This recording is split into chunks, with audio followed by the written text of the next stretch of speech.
नमस्कार, capital TV का खास शो राहुल का अग्निपथ देख रहे हैं आप। मैं हूं आपके साथ पूजा। कल ही हम चर्चा कर रहे थे कि राहुल गांधी कोई एजेंडा चलाएं और वो फेल ना हो, उसका पर्दाफाश ना हो ही नहीं सकता। और आज हुआ वही।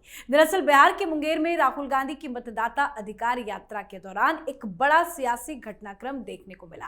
दरअसल मतदाता अधिकार यात्रा के दौरान कांग्रेस नेता राहुल गांधी मुस्लिम समुदाय की सबसे बड़ी धार्मिक संस्था खानकाह रहमानी में जाकर अमीर शरीयत हजरत मौलाना अहमद वली फैजल रहमानी से मुलाकात की। यह मुलाकात करीब आधे घंटे तक चली और इसके बाद बवाल शुरू हो गया। तो इस पूरे बवाल की कहानी आपको बताएंगे। पर एसआईआर पर प्रहार कर राहुल गांधी जिस तरह से बिहार की सड़कों पर घूम रहे हैं, उन्हें बड़ा झटका आज सुप्रीम कोर्ट से लग गया है। सुप्रीम कोर्ट में आज एसआईआर के मुद्दे पर सुनवाई हुई। सुप्रीम कोर्ट ने बिहार में मतदाताओं के नाम हटाने को लेकर राजनीतिक दलों की कम भागीदारी पर हैरानी जताई है। तो कोर्ट से कैसे झटका लगा है ये भी आपको बताएंगे। पर बवाल तो जबरदस्त कर्नाटक में मचा हुआ है। कर्नाटक की राजनीति में बड़ा दिलचस्प तमाशा देखने को मिला। जो कांग्रेस सालों से आरएसएस को कोसती नहीं थकती थी, आज उसी कांग्रेस का बड़ा चेहरा डीके शिव कुमार विधानसभा में खड़े होकर आरएसएस का एंथम गा बैठे हैं। तो आज इन्हीं तमाम मुद्दों पर चर्चा करेंगे और चर्चा के लिए मेरे साथ में मौजूद हैं कैपिटल टीवी के एग्जीक्यूटिव एडिटर राजीव जी। सर, आपका बहुत बहुत स्वागत है। धन्यवाद। एसआईआर के मुद्दे पर राहुल गांधी बिहार की सड़कों पर घूम रहे हैं, लेकिन आज सुप्रीम कोर्ट से कैसे झटका लगा है? देखिए, सुप्रीम कोर्ट में सुनवाई हुई, हलफनामा दायर किया और चुनाव आयोग ने बताया कि कैसे हम इस प्रक्रिया को अंजाम तक पहुंचा रहे हैं और ये लोग प्रोपेगेंडा हंगामा करके लोगों को सहयोग करने के बजाय लोगों को भड़का रहे हैं। अगर आप एसआईआर का विरोध कर रहे हो, लोगों को भड़का रहे हो, वोटर अधिकार की बात कर रहे हो, तो इसका मतलब होता है कि आप सहयोग नहीं कर रहे इस बात के लिए कि कितना ज्यादा से ज्यादा वोटर लिस्ट बन सके। और इसी बात पर जस्टिस सूर्यकांत ने इन लोगों को फटकार लगाई कि यह हंगामा चल रहा है लेकिन लोगों को सहायता नहीं दी जा रही है, और निर्देश जारी किया जितनी पार्टियां हैं, पॉलिटिकल पार्टियां रजिस्टर्ड, भारतीय जनता पार्टी का भी नाम लिया गया, जिस पर कपिल सिब्बल थोड़ा भड़क भी गए कि भारतीय जनता पार्टी की तरफ से क्यों आएंगे यहाँ लोग, जबकि हमने याचिका दायर की है। तो इसी पर जस्टिस सूर्यकांत ने कहा कि याचिका आप लोगों ने दायर की है, लेकिन भारतीय जनता पार्टी भी बताएगी कि वहां पर वोटर को सहयोग करने में उनकी क्या भूमिका है, क्योंकि 1,60,000 बूथ लेवल एजेंट हैं, तो उसमें से भारतीय जनता पार्टी के भी हैं, जनता दल यूनाइटेड के भी हैं, सिर्फ आप ही लोगों के नहीं हैं। और ये पार्टियां जो यहां पर याचिका लेकर आई है, उसमें से तो वैसी पार्टियां भी है जो बिहार में चुनाव नहीं लड़ती, डीएमके की तरफ से है, यहां तक कि ममता बनर्जी भी बिहार में चुनाव लड़ती नहीं है। तो ये सारी पार्टियां आकर यहां बिहार में एसआईआर को रुकवाना चाहती है, लेकिन सहयोग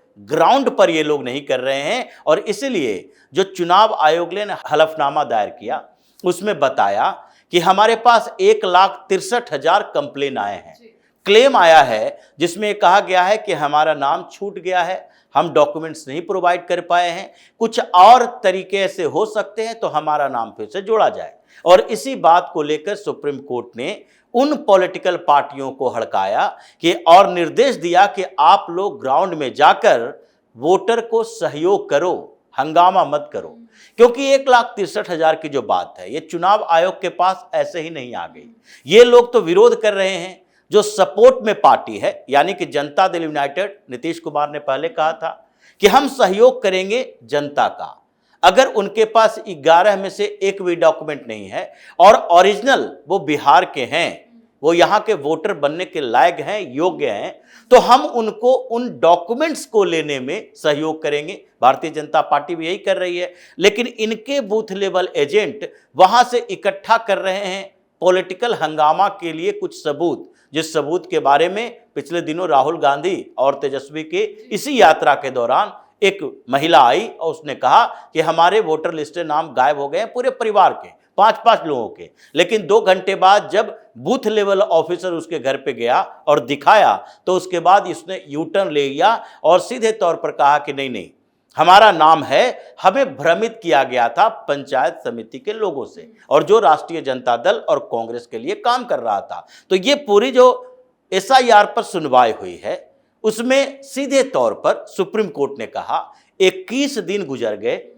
और जितने काम हुए हैं वो सारा काम चुनाव आयोग ने किया।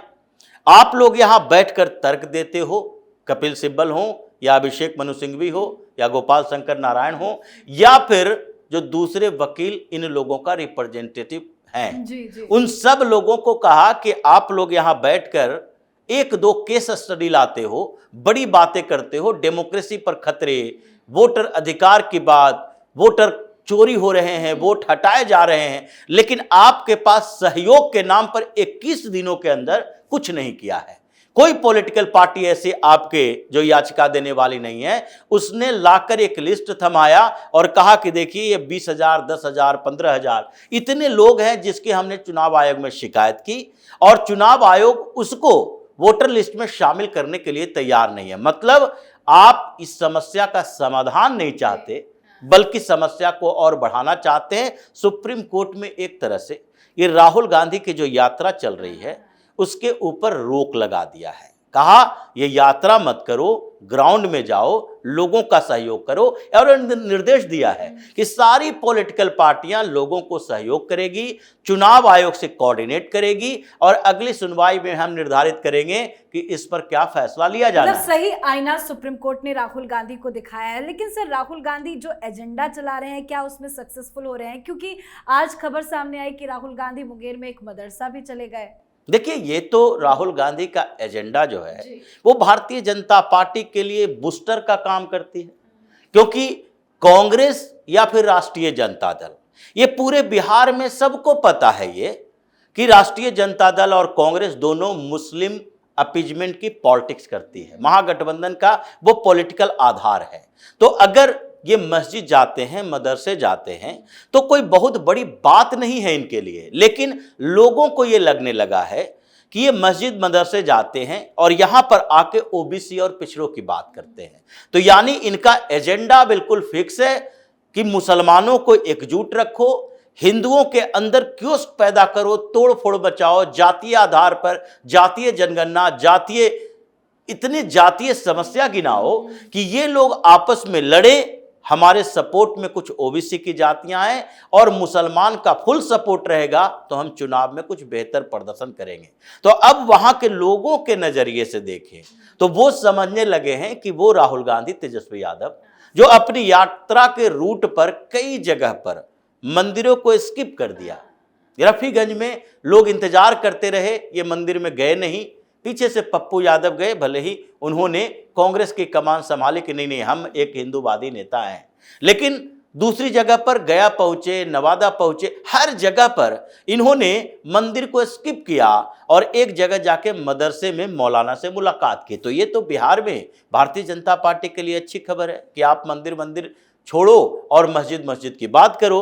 और इससे अब जो समस्या आई है, क्योंकि पहले लोग ये मंदिर मस्जिद विवाद या हिंदू मुस्लिम की राजनीति समझ नहीं पाते थे कि कैसे मुस्लिम टारगेट वोटिंग करती है और जब जिस तरह से टैक्टिकल वोटिंग इनकी होती है कि वो उस पार्टी को वोट दो जो भारतीय जनता पार्टी को हरा सके, उस बात को समझ चुके हैं। इसलिए एकजुटता दिखी हरियाणा में, महाराष्ट्र में, दिल्ली में, और इसी एकजुटता की तरह बिहार में भी दिखेगी। और इनका जो एजेंडा जीत का है वो फेल होगा। मुस्लिम अपीजमेंट की पॉलिटिक्स तो ये करते ही। राहुल गांधी चुनाव आयोग को लेकर तो एजेंडा चलाते हैं, लेकिन आरएसएस को लेकर भी वो लगातार प्रहार करते हैं, हमला बोलते हैं। लेकिन राहुल गांधी आरएसएस पर हमला बोलते हैं, लेकिन उनके ही नेता डीके शिव कुमार का एक वीडियो बड़ा वायरल हो रहा है विधानसभा के अंदर, वो आरएसएस का एंथम गा रहे हैं। देखिए ये एंथम गा रहे हैं और ये बात जो हो रही है वो केवल आरएसएस और विचारधारा की बात नहीं है, ये पॉलिटिकल वर्चस्व की बात है। मतलब कर्नाटक में अब सरकार बदलने के लिए अंतिम समय का दौर आ गया है, क्योंकि डीके शिव कुमार पहले से कह रहे थे 2.5 साल का फार्मूला, अब अक्टूबर में 2.5 साल पूरा होने वाला है। तो ऐसे समय में उन्होंने अचानक से ये आरएसएस का एंथम गाने के क्यों सोची? इससे पहले भी वो आरएसएस में रहे थे। जो बात वो कह रहे हैं कि हम बचपन से कांग्रेसी हैं लेकिन आरएसएस से मेरा जुड़ाव है, तो इसका मतलब जुड़ाव तो पहले से रहा है। तो 2 साल 2.5 साल में भी आप गा सकते थे, उससे पहले भी कांग्रेस में रहते हुए गा सकते थे, आपने नहीं गाया क्योंकि इस बीच पूरी परिस्थितियां बदल गई। आरएसएस के साथ जो डीके शिव कुमार का जुड़ाव है उसका आधार बना भारतीय जनता पार्टी के साथ उनकी नजदीकी। और इस बीच जो सिद्धारमैया के गुट के एक महत्वपूर्ण नेता थे के राजन्ना, उनको इन लोगों ने मंत्रिमंडल से हटा दिया। मंत्रिमंडल से हटाया क्योंकि उन्होंने राहुल गांधी के ये वोट चोरी के आरोप के विरोध में बोला कि महादेवपुरा में जब वोट चेंज हो रहे थे, इतने ऐड हो रहे थे, तो हमारी सरकार थी और हमारी सरकार के लोग क्या कान में रुई डाल के बैठे थे, आंख बंद करके बैठे थे। इस पर के राजन्ना को निकाला गया। के राजन्ना के साथ सतीश जरकीहोली गए मिलने के लिए, मुलाकात करने के लिए, और इन लोगों ने कई मीटिंग की इस बात के लिए, जो पहले भी कर रहे थे। 1 साल पहले इन्हें रोक दिया गया था जब इन्होंने कहा कि SC ST के जितने विधायक हमारी पार्टी के हैं, हम लोग उनके साथ अलग से मीटिंग करना चाहते हैं, हम अपने मुद्दे पर बातचीत करना चाहते हैं। तो इसलिए उस समय सुरजेवाला को कहा गया कि नहीं, ऐसा नहीं होगा कि पार्टी के अंदर जातीय आधार पर गुट नहीं बनेंगे, और उनको रोक दिया गया। लेकिन अब तो वो मंत्रिमंडल में नहीं है। तो सबसे पहले सतीश जरकीहोली पहुंचे उनके पास, और सतीश जरकीहोली वही नेता है जो दिल्ली आए थे तो देवगौड़ा से मुलाकात किए थे उनके घर पर जाके। तो इन सारे लोगों ने मीटिंग की, और उसी समय भारतीय जनता पार्टी की तरफ से एक ऑफर आया के राजन्ना को, और उनको कहा गया कि आप हमारी पार्टी में आए और SC SC के जितने विधायक हैं, SC ST ग्रुप के, उन सबके साथ आए, यहां पर आपको ज्यादा इज्जत प्रतिष्ठा मिलेगी। अब कांग्रेस के अंदर की स्थिति देखिए कि कांग्रेस में शेड्यूल कास्ट के 21 विधायक हैं सिर्फ कांग्रेस पार्टी में, और शेड्यूल कास्ट से ही आते हैं ये राजन्ना भी, शेड्यूल कास्ट से ही आते हैं परमेश्वर भी, जी परमेश्वर जो गृह मंत्री हैं, जिनकी भी बैठक हुई थी इनके साथ। तो ये सारे लोग, और ST कैटेगरी से आते हैं सतीश जरकीहोली। तो ये SC ST के महत्वपूर्ण नेता मिले, और शेड्यूल कास्ट के 21 विधायक और 15 विधायक वाल्मीकि समाज के हैं जो वहां पर ST दर्जा मिलता है। तो ये दोनों मिलाकर अगर देखा जाए तो 36 विधायक इनके पास हैं, जिनके लिए भारतीय जनता पार्टी ने कहा ये डीके शिव कुमार बहुत देर कर रहा है। तो इन लोगों को कहो, यही लोग अगर जो कांग्रेस से, आला कमान से, राहुल गांधी से सीधे विरोध कर रहे हैं, ये डीके शिव कुमार तो बीच बीच की बात कर रहे हैं, लेकिन ये तो सीधे विरोध कर रहे हैं, और विरोध के कारण इनका मंत्री पद खत्म हुआ।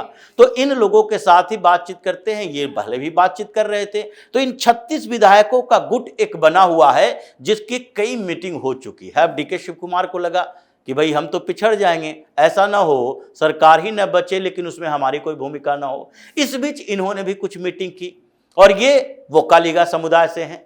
कर्नाटक विधानसभा में वोक्कालिगा के 23 विधायक हैं, और 34 विधायक हैं जो लिंगायत समुदाय से हैं। लिंगायत सबसे बड़ा किंग मेकर माना जाता है, लेकिन वोक्कालिगा ज्यादातर देवगौड़ा की पार्टी के साथ, भारतीय जनता पार्टी में जो येदुरप्पा होते थे, येदुरप्पा के बेटे भी हैं, इन लोगों के साथ रहा करता था। तो वोक्कालिगा में जो पूरी जिम्मेदारी दी गई है डीके शिव कुमार को दी गई है कांग्रेस के साथ लाने का। लिंगायत समुदाय बड़े समुदाय है, उसके 34 विधायक हैं, लेकिन अगर ये 23 विधायक और कुछ इनके और दूसरे समर्थक विधायक, उधर 36 विधायक SC ST समुदाय के, और 3-4 लोगों का गुट, जिसमें से जी परमेश्वर है, सतीश जरकीहोली है, के राजन्ना है और डीके शिव कुमार है, ये सारे अब सिद्धारमैया के भी खिलाफ, राहुल गांधी के खिलाफ। तो ऐसे में इन 4 बड़े मंत्रियों का गुट और उनके साथ 59 से ज्यादा विधायक, तो ये 59 से ज्यादा विधायक इन सबके साथ इकट्ठे हुए हैं। अब सीधे तौर पर कह दिया डीके शिव कुमार ने,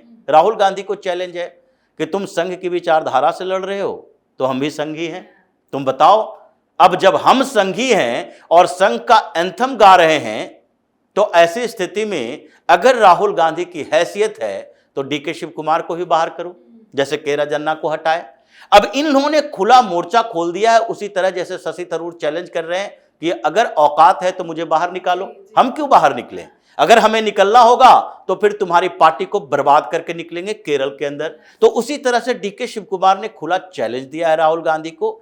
यह चैलेंज राहुल गांधी स्वीकार करें या ना करें, कर्नाटक में 59 विधायकों के साथ ये डीके शिव कुमार का जो गुट है, 4 मंत्रियों के वाला, ये कभी भी वहां पर सरकार गिरा सकती है। भारतीय जनता पार्टी ये राहुल गांधी की औकात बता रही है, उनको कोई समस्या नहीं है, डीके शिव कुमार गा रहे हैं, संघ के बने हुए हैं। तो इसलिए कर्नाटक में जो हालात बने हैं, उसमें अब तो सरकार का जाना लगभग तय है। बिल्कुल सर, बहुत बहुत धन्यवाद सर समझाने के लिए। धन्यवाद। तो कांग्रेस की विचारधारा जिस संगठन को देश का सबसे बड़ा दुश्मन बताती रही, उसी की प्रार्थना गीत की पंक्तियां अब कांग्रेस के नेताओं की जुबान पर बह रही है। ये नजारा देख सोशल मीडिया पर तो भूचाल आ गया है। बीजेपी ने मौके पर चौका मारा और कांग्रेस को ही सवालों के घेरे में खड़ा कर दिया। अब डीके शिव कुमार ने आखिर क्यों ऐसा किया, ये तो वही जाने, पर यह मामूली घटनाक्रम नहीं है। साथ ही राहुल गांधी मदरसा का दौरा कर, मस्जिद में जाकर चादर चढ़ाकर और मौलवियों के साथ चाय पानी कर बुरे फंसते नजर आ रहे हैं। और सुप्रीम कोर्ट से भी राहुल गांधी को